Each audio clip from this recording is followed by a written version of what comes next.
عزیز ناظرین، اس ہفتے ہم آپ کے سامنے پیش کر رہے ہیں کتاب رسالہ دینیات۔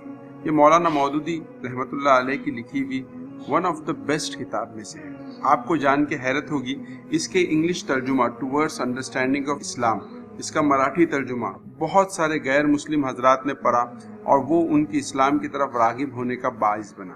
اس کتاب کی خاص بات یہ ہے کہ اس چھوٹی سی کتاب میں ایک مکمل اسلام کا تعارف پیش کیا گیا ہے۔ اسلام کیا ہے، ایمان کیا ہے، آخرت کیا ہے، رسالت کیا ہے، ایک بہت ہی کنسائز وے کے اندر پورے اسلام کے میجر ہیڈنگز کو سمجھانے کی ایک بہترین کوشش اس کتاب میں کی گئی۔ آپ کا کوئی نان مسلم فرینڈ ہے جو اسلام کا تعارف چاہتا ہے تو اس کے لیے بھی یہ بہترین کتاب ہے۔ یہ پورے دنیا کے اندر one of the best selling books میں سے۔ امید ہے کہ آپ اس کتاب کو پڑھیں گے اور اپنی ایمان کو روشن کریں گے۔ السلام علیکم۔